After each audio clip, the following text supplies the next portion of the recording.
Superstar कहता है। कोई उन्हें पसंद करता है, कोई नापसंद करता है।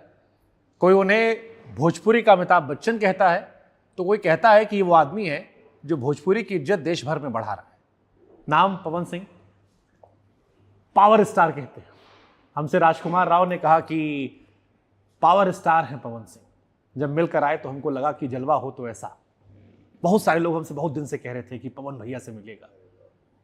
दोनों भाइयों को जो भी भाई हमारे देख रहे हैं, पूरे हिंदुस्तान भोजपुरिया परिवार भोजपुरी समाज के पैर छू के प्रणाम करत हनी। और राजकुमार भाई हमारे क्या बोले कि मैं क्या हूँ और मैं भोजपुरी का क्या हूँ, ये सब हमारे जनता का आशीर्वाद है। हम आपके जनता को एक खबर बता दें जी। बॉलीवुड के सबसे बड़े कास्टिंग डायरेक्टर हैं मुकेश छाबड़ा जी। जब हमने कहा कि हम पवन सिंह का इंटरव्यू लेने वाले हैं और कोई सवाल भेज दीजिए, तो उनका हमको मैसेज आया कि पवन भैया से कहिएगा कि बड़ी दिली तमन्ना है बॉलीवुड की किसी बड़ी फिल्म में कास्ट करने को। हमको लगा आपको ही बता दे और आपके दर्शकों को भी। अरे thank you so much Mukesh भैया। और भगवान चाहेंगे तो हम लोग बहुत जल्दी मिलेंगे और बहुत जल्दी काम भी करेंगे।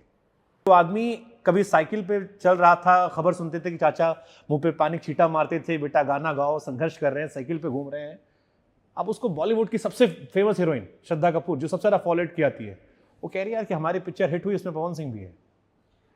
कलाकार के जीवन में मेहनत के साथ साथ किस्मत बड़ा मायने रखता है। आपको ये बात कहाँ से आप पता लगा लिए, तो हम जान के थोड़ा अचंभित हो गए हैं। या आपको ये कैसे पता? ये हाँ, ये फैक्ट है, ये सही है।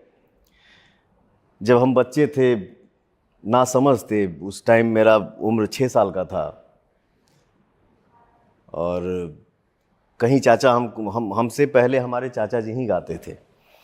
जब उनको लगा कि मेरा बेटा गाने लगा,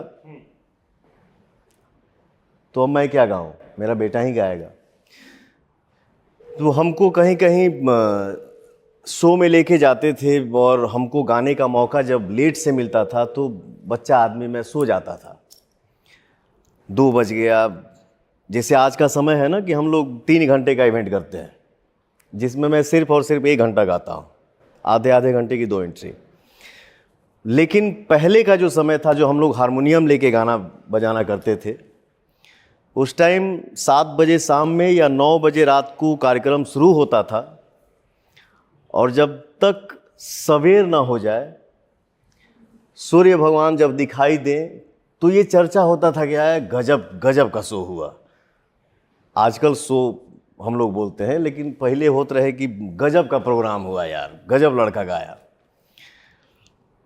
तो 2 बजे 3 बजे 4 बजे भोर में गाने का मौका मिलता था तो बेटा उठो, तुम्हारा बारी आया है।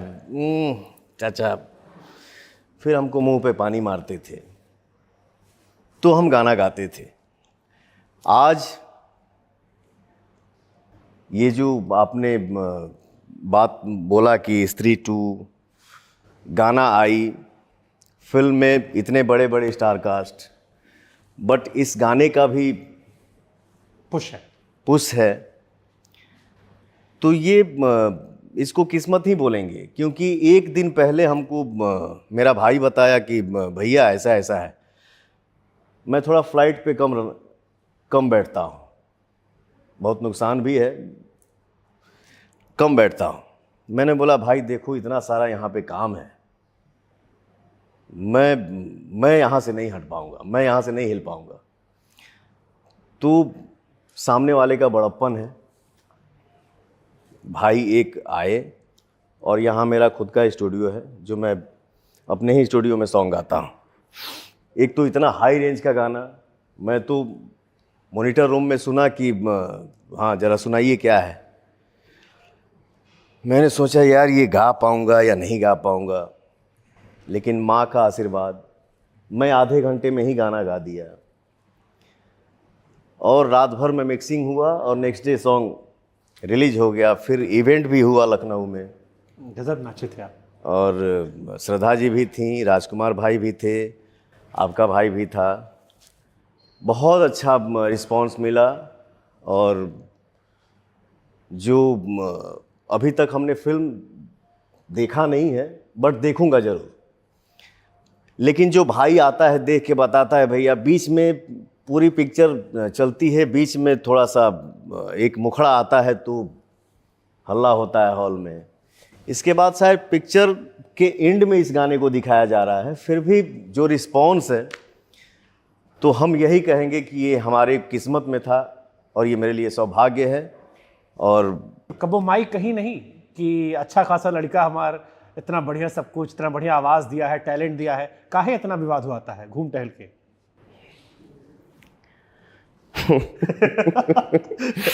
क्या है का नियम है सर, आप जितना जिस चीज से दूर रहना चाहते हैं ना, पता चलता है कि वो चीज आपके कंधे पे लदा ही रहता है।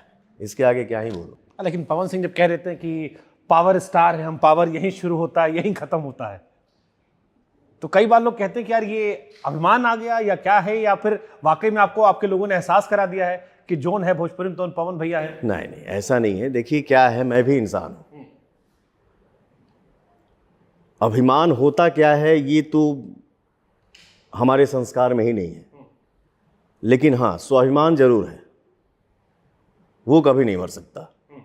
तो पावर स्टार होता क्या है? ये बहुत लोग के मन में है, एक होता है स्टार, हम सुने थे एक सुपर स्टार, ये जो पावर स्टार है ये क्या है? पावर स्टार, मैं कौन सा स्टार हूं मुझे कुछ नहीं पता है। मैं तो सिर्फ और सिर्फ एक छोटा सा कलाकार हूं सर। पावर स्टार हमार जनता बनौले बने। जैसे हम लोग बच्चे थे तो गांव गांव में जैसे होला ना कि दोपहर में खाना खा के बगीचा में अपन पीपल के पेड़ के नीचे या बर के पेड़ के नीचे ताश चलता, वार्तालाप हो रहा है कि जाना तारा भाई, बॉलीवुड में, सिनेमा इंडस्ट्री में उस टाइम तो हम लोग कल्पना भी नहीं किए थे कि हम लोग भी हीरो बन पाएंगे कभी। सनी देओलवा जब मारेला ना, बुझाला रियल मारा था। तो जैसे हम ये बात नहीं करते हैं कि हम मारते हैं तो रियल लगता है, बट कान में साउंड आ जाता है सर कि पवन भैया मारेला ना तो बुझाला सही सही के मारा था। तो है, ये सब है, आप सबकी दुआ है। बहुत मिसअंडरस्टूड है, गौतम गंभीर वाला उनका हाल है। उनका एक दूसरा वर्जन है, वो कम दिखता है, लोग खाली उल्टा सीधा खबर चलाते। तो आज हम पवन सिंह अंदर से कौन है वो भी थोड़ा निकालने की कोशिश करेंगे। एक खबर हमको और पता लगी कि एक जमाने में बड़ा पैसे की तंगी थी, शायद आप भाई के बटुए से कुछ पैसा निकाल लिए थे, फिर बड़ा मार वार पड़ा था, ऐसा कुछ था क्या कभी? या बड़ा आदमी फेमस होता है तो पीछे खबर लग जाती है कि बड़ा गरीब था? उस टाइम 400 रुपये भाड़ा पे एक रूम हमारे चाचा लिए थे, जहां हम चाचा रहते थे कभी कभी और हम हमारे बड़े भैया रहते थे। आरा में टिश्यू पेपर टाइप का पतला सा एक बुक आता था, उसमें से एक पन्ना ऐसे ये करके दीवार पे रख के, और नील होला ना वो ऐसे लगाते थे। वो पन्नवा जब हटाते थे तो उस पे मोर बन जाना, दीवार पे खरगोश बन जाना। तो मुझे लगा यार बड़ा अच्छा चीज़ बा, हम खरीदबे के। फिर सोचली पैसा कहाँ से आई। तो एक दिन मैं देखा था कि मेरा बड़ा भाई जो है एक किताब में 10 रुपये का नोट रखा है। मैं उस नोट को चुरा लिया और जाके खरीद लिया। जब रूम पे वापस आया तो भाई ने पूछा कि वो पैसा वहाँ रखा था क्या हुआ, तुम ही लिए हो? नहीं भैया। फिर मारना जो स्टार्ट किया तो मेरा पाम ही आ रहा था सर, मूंछ का। पहली बार मैं झिझक के रूम से बाहर निकला और रमना मैदान में जाके बैठ गया। पहली बार मुझे गुस्सा आया किसी ने मुझे मारा तो रमना मैदान में जाके बैठ गया और मैं ये सोचने लगा कि हे प्रभु, कोई जब घर छोड़ता है या घर से भागता है तो क्या करता है, क्या करना चाहिए। तो सर मैंने यही डिसाइड किया कि मैं स्टेशन पे जाऊंगा, किसी भी ट्रेन में चढ़ जाऊंगा और भीख मांगूंगा। मैं उठने को चाहा, उसी टाइम मेरा भाई फिर राजदूत गाड़ी से खोजते खोजते मुझे ढूंढ लिया, फिर ले गया घर पे, फिर मारा। कहाँ भाग रहे थे।